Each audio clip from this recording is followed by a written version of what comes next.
Herkese merhaba. Bu video serimizde detaylı bir sheet oluşturmayı anlattım. 3 videodan oluşuyor serimiz. Detaylı sheet oluşturmaktan kastımız parametrik değerlerle, formüllerle bir sheet oluşturduk. Sheetimizin son halinin görünümü böyle oluyor. Burası antetimiz. Burada da görünümlerimiz var. Kağıt boyutumuzu buralardan değiştirerek ayarlamalarımızı yapabiliyoruz. Bunları nasıl yapıldığını öğrenmek için videomuzu izlemeye devam edin. Bir önceki dersimizde antetimizi oluşturmuştuk. Şimdi projemize antetimizi ekleyelim. Load diyerek buradan projemize ekledik. Ya da insert load family diyerek de neredeyse yaptığınız antet onu da ekleyebilirdiniz. Projemizde Sheet bölümü var. Project Browser'ın altında sheetlerimiz var. Gördüğünüz gibi bunun başında artı işareti yok. Çift tıklandığında da hiçbir şey olmuyor. Nasıl sheet oluşturacağız? Sağ tıklayıp New Sheet diyoruz. Burada oluşturduğumuz PAFTA dosyasının adı PAFTA'ydı. Buraya gelmiş oldu. PAFTA'yı seçip OK diyoruz. Burada New Sheet deyip buradan yüklü kağıt boyutlarını da alabilirsiniz. Veya Load deyip İlk başta gösterdiğim şekilde title bloklardan buradan da alabilirsiniz. Biz oluşturduğumuzu aldık. Bakalım şimdi neler yapmışız. Kağıdımızın boyutu bu şekilde geldi. Kağıdımızın boyutunu parametrik yapmıştık. Buradan pafta genişliğini, pafta uzunluğunu ayarlayabiliriz. Burada projemizin birimi santim kalmış.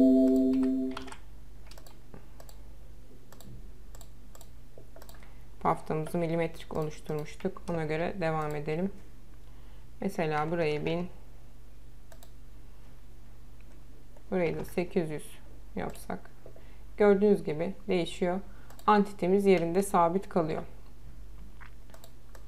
Bunu daha makul ölçülere getirelim. Evet, aslında biraz daha uzatalım ki birkaç tane görünüm ekleyelim. Evet, şöyle bir antetimiz olsun. Şimdi burada neler yapmışız? Project name var. Soru işaretli yerler var. Bunları nasıl değiştireceğimizden bahsedelim. Mesela patron yazmıştık. Patron duruyor. Kontrol adı duruyor. Çizenin adı gözükmüyor. Ölçek yok. Tarih yok gibi şeyler. Şimdi ilk önce Manage'den Project Information'a geliyoruz. Burayı zaten projeyi ilk çizerken doldurmuş da olabilirsiniz. Ya da yeni dolduracak da olabilirsiniz. Biz şimdi neler yapmıştık? Şunu şöyle buraya alalım.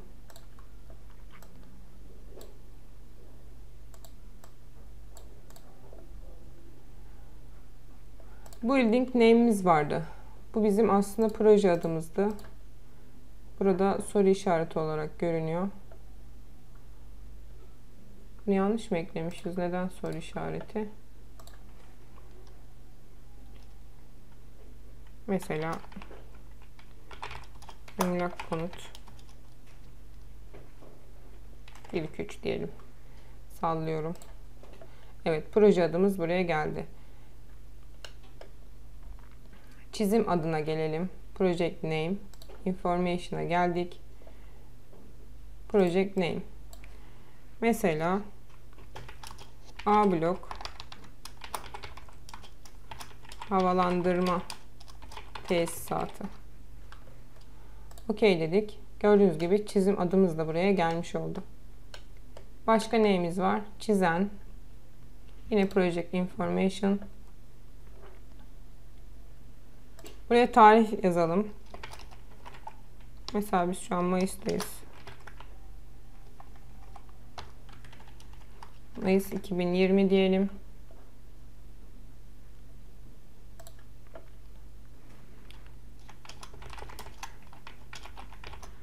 Mayıs ayını gün dedik.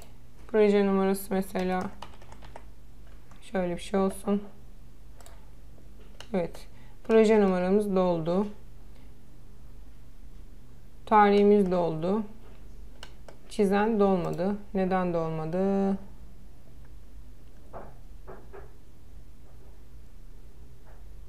Çünkü burada Drawing by yokmuş. Biz onu Drawing by'dan eklemiştik. Author'dan eklememiz gerekiyormuş. Tekrar gelelim buna.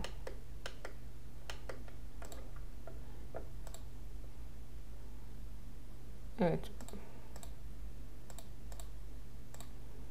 Şunu ekleyelim. OK diyelim.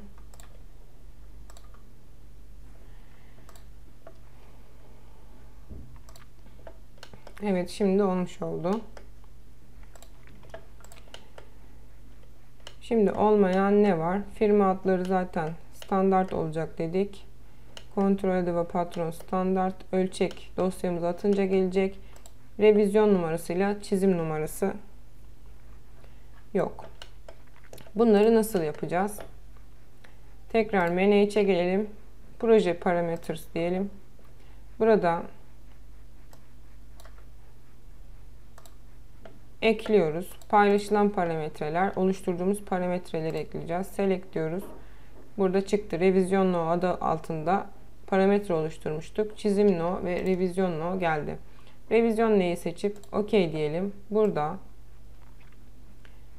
Project Information derseniz bütün sheetlerinizde aynı rakam olur.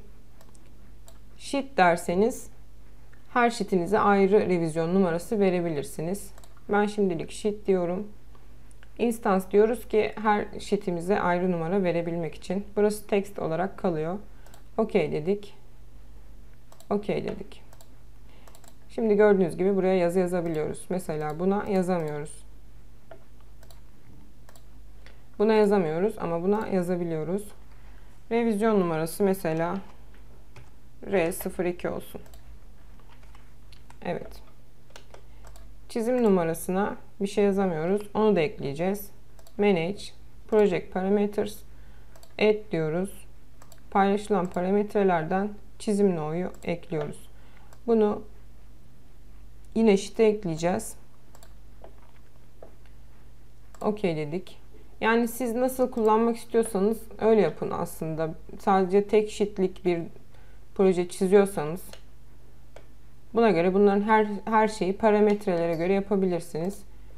Ben hepsini göstermek adına elle girilen değerleri de göstermek için böyle yapmayı tercih ettim. İşte çizim adı ne olabilir? Mesela önce bir çizim kodu olur. Proje kodunu altında. Mesela buna ne demiştik? Havalandırma tesisatı. İşte bilmem. Havalandırmanın nesi? Taze havası gibi. Sonunda da 1 gibi işte. Yani bilmiyorum, artık bu sizin proje numaranıza kalmış bir şey. Şimdi bütün hepsi geldi. Parametrik bir sheet'imiz olmuş oldu. Revizyonları işleyeceğiz. Ve ölçeği işleyeceğiz şimdi. İkinci bodrum ısıtma kat planımı buraya alacağım. Buradan tutup sürüklüyoruz. Buraya bırakıyoruz. Evet, projemiz buraya geldi. Projemizin ölçeği neymiş? 1/100. Gördüğünüz gibi otomatik olarak buraya 1/100'ü yazdırdık. Bunu tutup şöyle biraz yukarıya alabiliriz.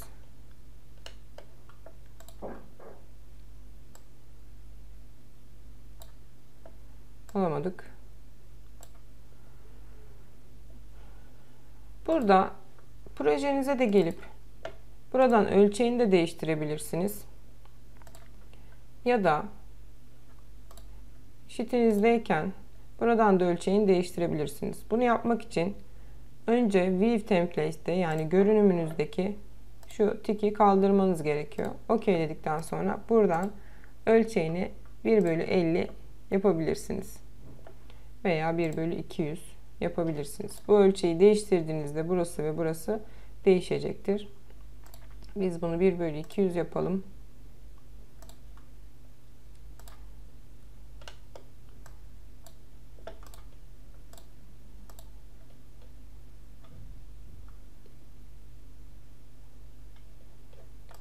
Evet, şimdi 3 boyutlu görünümümüze bakalım. Şöyle bir görünümde ekleyebiliriz. Bunu yine tutup sürükledik. Buraya getirdik.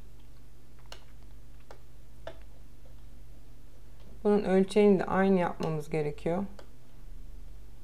Bu 1/200 aldı şu an. Bunda zaten bir ölçek yok, pardon. 3 boyut bu. Evet, bu şekilde çıktı alabilirsiniz. Şimdi revizyonu da işleyelim. Dersimizi artık bitirelim. Çok uzadı ders. Kat planımıza geldik. Mesela buraya bir revizyon yapacağız.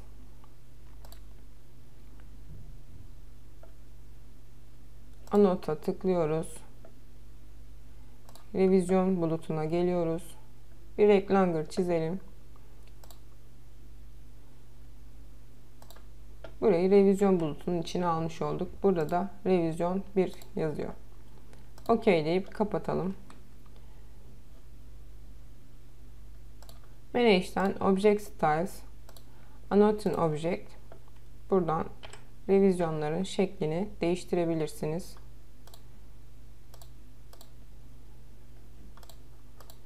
Rengini de değiştirebilirsiniz. Evet, kırmızı oldu. Şimdi yeni bir revizyon bulutu oluşturalım. Mesela şurada bir revizyon olduğunu söyleyelim. Bu artık revizyon 2 olacak. Ama burada yazmıyor şu an. Oluşturmadık çünkü.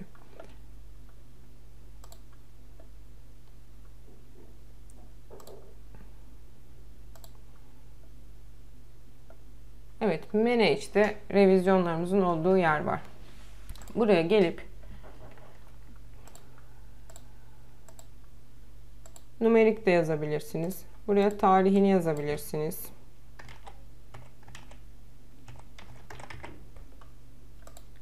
Revizyon 1 açıklaması revizyon 1 olabilir. Bana hatalı olabilir gibi bilmiyorum şimdi açıklamaları. İşte kim yaptı? Melisa yaptı.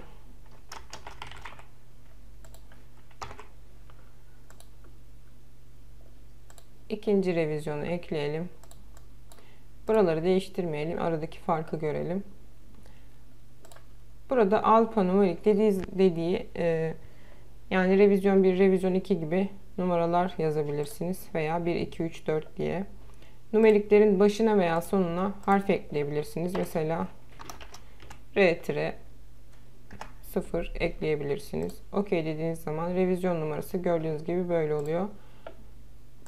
Sonuna da mesela M eklediğinizde bu şekilde olacak. Şimdi bunu kaldıralım. Böyle olsun.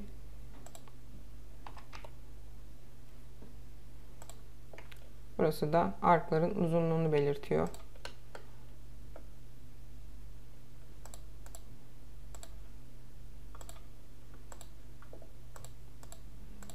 Evet, şimdi sheet'imize geldiğimizde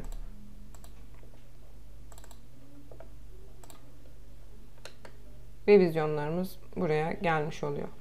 Revizyon eklemek de böyle oluyor. Otomatik bunları ekliyor yani. Nereye revizyon yaptı, kim yaptı, hangi tarihte yaptı, neden yaptı gibi. Bu videomuzda bu kadardı. Atladığım bir şey olduğunu düşünmüyorum. Siz kendi ihtiyacınıza yönelik anketler oluşturabilirsiniz. Bütün detaylarıyla anlattığımı düşünüyorum. Başka da bir şey bilmiyorum yani.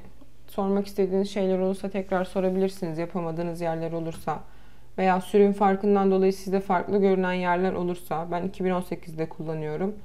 Bana sorabilirsiniz. Elimden geldiğince cevap vermeye çalışacağım. 3 bölümden oluşan sheet oluşturma video serimiz burada sona erdi. İzlediğiniz için teşekkür ederim. Görüşmek üzere.